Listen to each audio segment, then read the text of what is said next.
नमस्कार दोस्तों, स्वागत है आपका टर्निंग पॉइंट में। कॉम्पिटिटिव टूरिज्म इंडस्ट्री के पार्ट 3 में आपका स्वागत है, जहां हम लोग देखेंगे कैसे 1980 के डेकेड में कश्मीर में जो पॉलिटिकल इंस्टेबिलिटी थी, इसका फायदा उठाकर पाकिस्तान की आईएसआई और वहां के मिलिट्री ने Jammu and Kashmir liberation front और मुस्लिम यूनाइटेड फ्रंट और जमात इस्लामी को हेल्प किया कश्मीर में संवर्जन करने के लिए। दोस्तों 1982 में कश्मीर में उस समय एक जो प्रोमिनेंट पॉलिटिकल पार्टी बन चुकी थी नेशनल कॉन्फ्रेंस, उसका जो नेता था शेख अब्दुल्ला, उसकी मौत हो जाती है।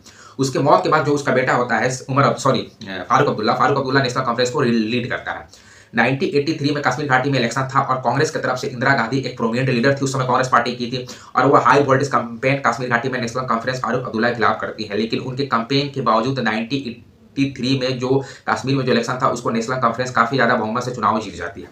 चुनाव जीतने के बाद 1983 में इंदिरा गांधी जगमोहन मल्होत्रा को राज्यपाल बनाकर कश्मीर घाटी में अपॉइंट करती है और उनके अपॉइंट होने के बाद जो जगमोहन मल्होत्रा रहता है वो क्या करता है कि फारूक अब्दुल्ला की सरकार को बर्खास्त कर देता है।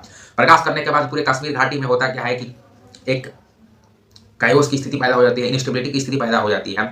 इसको देखते हुए 1984 में होता क्या है कि जैसे आपको पता है कि 1984 में 31 अक्टूबर को इंदिरा गांधी की हत्या हो जाती है। हत्या के बाद जो राजीव गांधी थे वो कांग्रेस पार्टी की कमान संभालते हैं। तो राजीव गांधी फारूक अब्दुल्ला के साथ मिलते हैं, मिलने के बाद बोलते हैं कि अब जब भी कश्मीर में इलेक्शन होगा, नेशनल कॉन्फ्रेंस और इंडियन नेशनल कांग्रेस दोनों एक साथ चुनाव लड़ेंगे। 1987 में इलेक्शन होता है और इस इलेक्शन में इंडियन नेशनल कांग्रेस और फारूक अब्दुल्ला की नेशनल कॉन्फ्रेंस दोनों एक साथ चुनाव लड़ते हैं। जब ये दोनों का गठबंधन होता है, इंडियन नेशनल कांग्रेस और नेशनल कॉन्फ्रेंस का, तो जो भी इस्लामी ऑर्गेनाइजेशन थे कश्मीर में, विशेष रूप से जमात इस्लामी था, उसने क्या किया, एक मुस्लिम यूनाइटेड फ्रंट बनाया और इस मुस्लिम यूनाइटेड फ्रंट में जितने भी मुस्लिम ऑर्गेनाइजेशन थे कश्मीर घाटी में, उन सबको एक अम्ब्रेला, मुस्लिम यूनाइटेड अम्ब्रेला एक ऑर्गेनाइजेशन था, अम्ब्रेला ऑर्गेनाइजेशन उसके छाया के नीचे लाया कि आप सबको मिलकर नेशनल कॉन्फ्रेंस और कांग्रेस के खिलाफ चुनाव लड़ना होगा। जिसमें सबसे प्रोमिनेंट जो ऑर्गेनाइजेशन था उसका नाम था जमात इस्लामी। उसके साथ काजिर नासिर की एक पॉलिटिकल पार्टी थी जिसका जमात है जमात इस्लामी। उसके साथ मौलवी अब्बास अंसारी के साथ शिया फॉर्मेशन एंड अंजुमन ए इत्तेहादुल मुस्लिमीन एक पॉलिटिकल पार्टी थी और ये सबको मर्ज कर एक कॉमन अम्ब्रेला के तहत मुस्लिम यूनाइटेड फ्रंट बनाया गया। लेकिन 1987 में होता क्या है कि नेशनल कॉन्फ्रेंस और जो कांग्रेस पार्टी का गठबंधन था वह चुनाव जीत जाता है और काफी भारी बहुमत चुनाव जीतता है। इसको देखकर जो मुस्लिम यूनाइटेड फ्रंट के जो जितने भी कैडर थे दोस्तों, ये कैडर क्या करते हैं कि हथियार उठाने पर मजबूर हो जाते हैं और पाकिस्तान से सपोर्ट लेने की कोशिश करते हैं। तो उस समय 1987 के बाद, क्योंकि आपको पता है कि 1988 और 1989 में पाकिस्तान की आईएसआई पूरा support Mujahideen campaign Soviet union के खिलाफ अफगानिस्तान में कर रही थी, जिसमें उसको सफलता भी मिला। और उसी समय पाकिस्तान की आईएसआई पंजाब में हमारे आउटफिट बनाकर, खालिस्तान आउटफिट बनाकर पंजाब में भी संवर्धन करने की कोशिश कर रही थी, जबकि दोनों स्थितियों में उसको थोड़ी सफलता मिली। पंजाब में थोड़ी सी मिली और अफगानिस्तान में तो उसको पूरा मिला। जिसके इस दोनों के रिजल्ट के बाद वो इतना चाह रहे थे कि इसका प्रयोग हम लोग कश्मीर में भी कर सकते हैं और कश्मीर में भी हम लोग सफलता प्राप्त कर सकते हैं पंजाब की तरह, और अफगानिस्तान में सोवियत यूनियन के खिलाफ जो उन्होंने सफलता प्राप्त की थी। इसीलिए उन्होंने क्या किया कि जेकेएलएफ को और जमात इस्लामी को सपोर्ट करना शुरू कर दिया।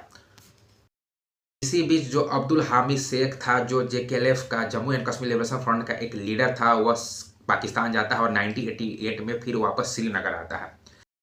1988 में कश्मीर में और श्रीनगर में वापस आता है तो यासिन मलिक, इसके साथ साथ अशफाक माजिद वानी और जावेद नाइक, मीर अल्फात खान जेकेएलएफ का मुख्य एक ग्रुप बनाता है। इसी के साथ जो उसका दोस्त था जिसका नाम था अब्दुल मजीद डार, इसने 1989 में हिजबुल मुजाहिदीन बनाया और यही जो जेकेएलएफ यानी Jammu and Kashmir liberation front का जो मेन ग्रुप बना था, इसने उस समय 1989 में उस समय गृह मंत्री थे हमारे मुफ्ती मोहम्मद सईद, उनकी बेटी थी रुबैया, उनको किडनैप कर देते हैं। किडनैप करने के बाद बोलते हैं कि जितने भी जेकेएलएफ के कैडर हैं उनको वापस जेल से बाहर किया जाए और गृह मंत्री जी को छोड़ना पड़ता है।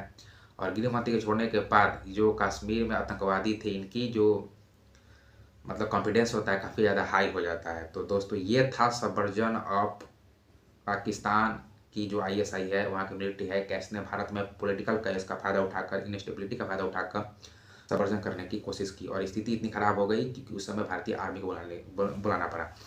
दोस्तों मैं आपको एक इन्फॉर्मेशन देना चाहता हूँ कि अब मैं सप्ताह में एक ही वीडियो आपको दे पाऊँगा। कारण ये है कि मेरे जो वीडियो होते हैं उसमें मैं किताबें पढ़ता हूँ और किताबें पढ़ने के बाद मैं उसको नोट्स बनाता हूँ, नोट्स को फिर पढ़ता हूँ। कुछ ऐसे नाम होते हैं कि याद करना ही मुश्किल है उसको, क्योंकि नाम बहुत ज़्यादा है इनमें, तो मैं उसके तहत आपको बताने की कोशिश करता हूँ। तो आप उम्मीद है मेरी बात को समझेंगे।